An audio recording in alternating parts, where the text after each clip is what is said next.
Bismillahirrahmanirrahim. Assalamualaikum warahmatullahi wabarakatuh. Alhamdulillahi rabbil alamin. Wassalatu wassalamu ala nabiyil mursalin. Amma ba'du. Adik-adik yang semoga selalu dirahmati Allah Subhanahu wa taala. Hari ini Ustadz akan menyampaikan bagaimana sejarahnya kesyirikan. Manusia pertama yang Allah Jalla utus di atas muka bumi ini adalah Nabi Adam alaihi salam. Setelah itu, manusia kemudian beranak pinak hingga akhirnya Allah Azza wa Jalla mengutus Nabi Nuh alaihi salam. Masa ataupun waktu antara Nabi Adam alaihi salam dan Nabi Nuh alaihi salam adalah 10 generasi. Sebagaimana perkataan Ibnu Abbas radhiyallahu anhuma, kana baina Adam wa Nuhin asyarata kurun kulluhum alal Islam. Sesungguhnya antara Nabi Adam dan Nabi Nuh terdapat 10 generasi, semuanya di atas Islam. Jika kita mengestimasikan yaitu satu generasi seperti 1000 tahun, maka masa antara Nabi Adam, adik-adik sekalian, dan Nabi Nuh kurang lebih 10.000 tahun. Hanya saja kita tidak memiliki dalil yang kuat akan hal tersebut. Namun yang menjadi fokus pembahasan kita hari ini adalah masa antara Nabi Adam alaihi salam dan Nuh alaihi salam tidak pernah terjadi kesyirikan.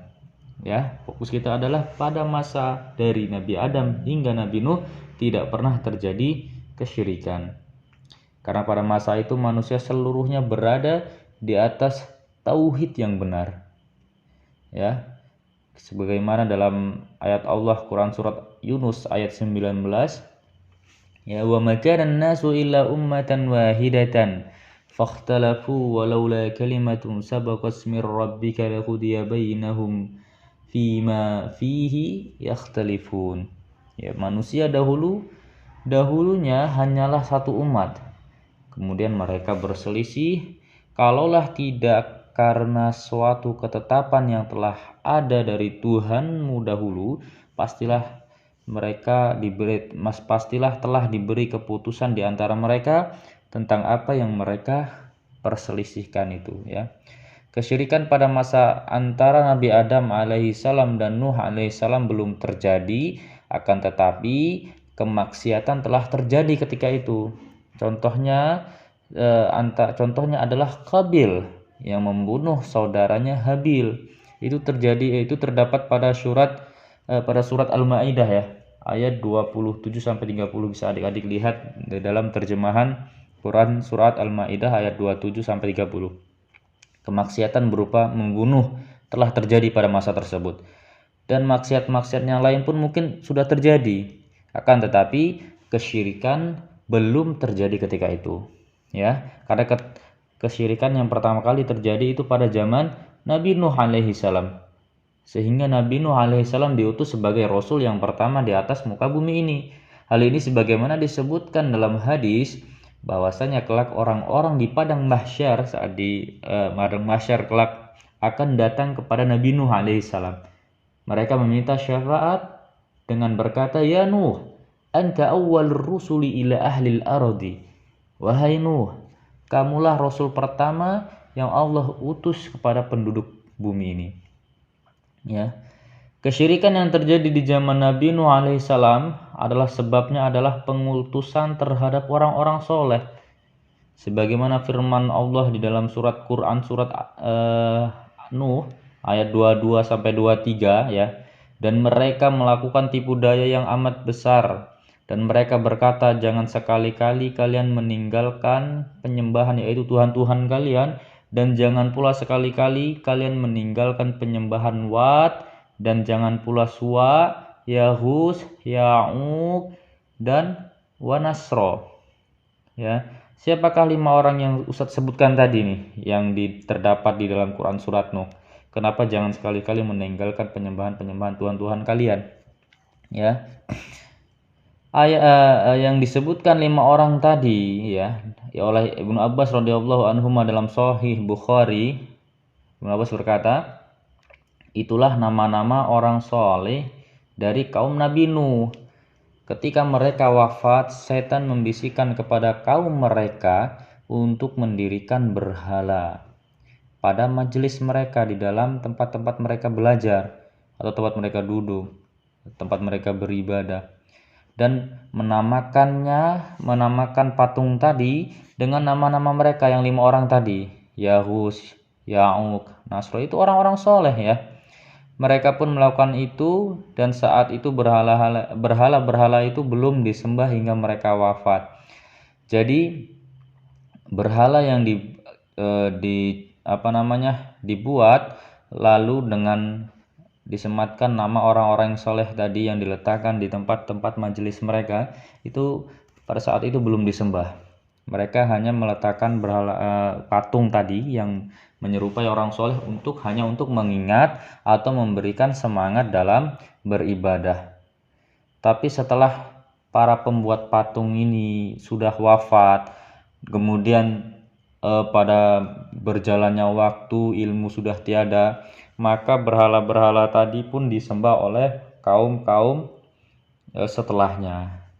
Ya, dalam hadis ini Ibnu Abbas menyebutkan tahapan-tahapan setan menggoda manusia dalam berbuat syirik.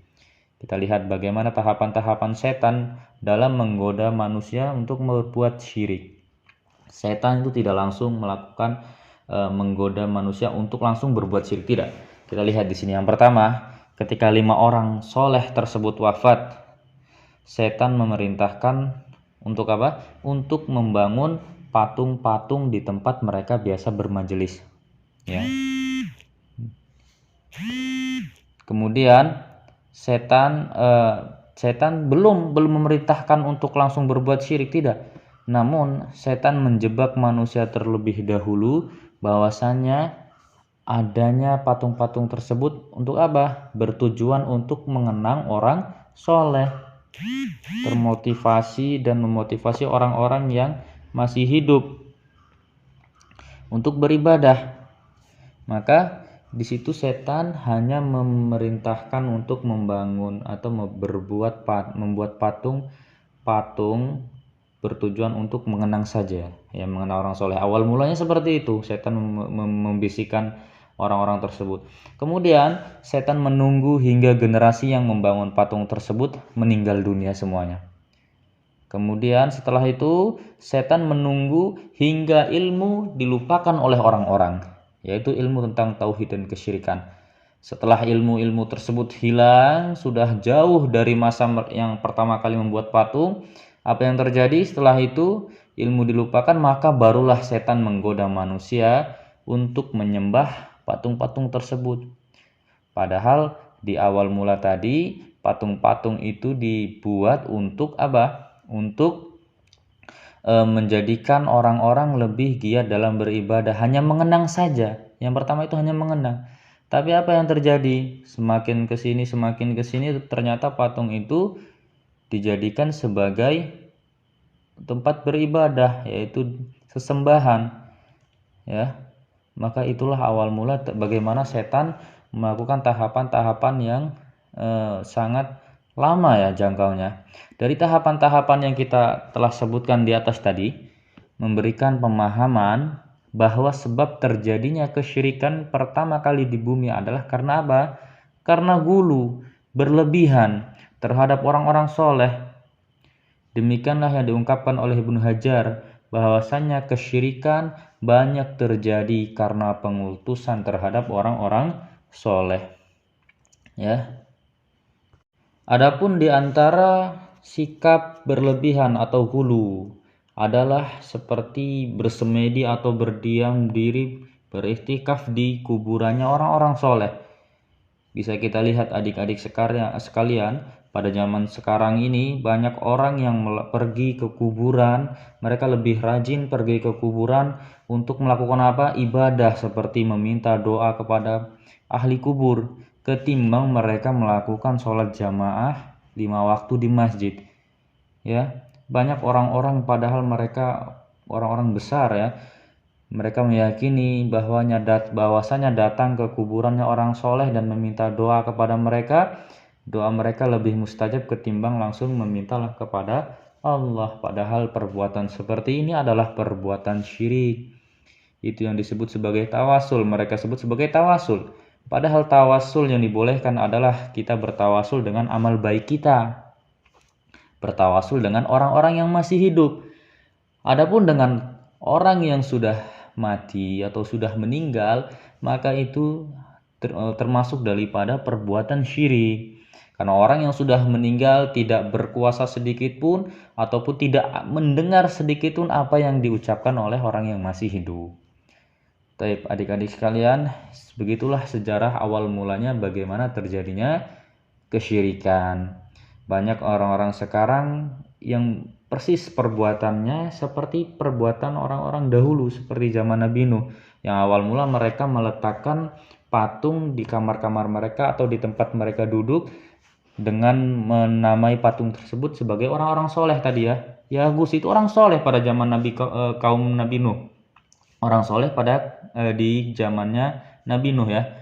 Kemudian ketika meninggal sampai pada umat kaum-kaum yang tidak tahu bagaimana awal mula diciptakannya patung tersebut, maka mereka menyembah patung tersebut. Seperti sekarang, banyak orang-orang yang meletakkan foto-foto kiai yang mereka anggap sebagai orang-orang soleh di rumah mereka. Agar apa? Agar rumah mereka berkah, barokah. Padahal tidak. Nabi melarang untuk kita menggantung makhluk bernyawa ya, seperti patung ataupun foto, gambar makhluk bernyawa, itu dilarang oleh Nabi. Maka adik-adik sekalian, tetap kita dalam jalur yang lurus untuk menghindari kesyirikan ya. Perbuatan-perbuatan syirik, karena perbuatan syirik ini sangat dibenci oleh Allah Subhanahu wa taala, dan saat kita mati saat mati dalam keadaan melakukan dosa syirik, maka pelakunya kekal di api neraka. Baik, mari kita tutup dengan membaca doa kafaratul majelis. Semoga pertemuan kita hari ini penyampaian Ustadz hari ini bermanfaat khususnya bagi Ustadz, umumnya bagi adik-adik sekalian. Subhanaka Allahumma wa bihamdika asyhadu an la ilaha illa anta astaghfiruka wa atubu ilaik. Assalamualaikum warahmatullahi wabarakatuh.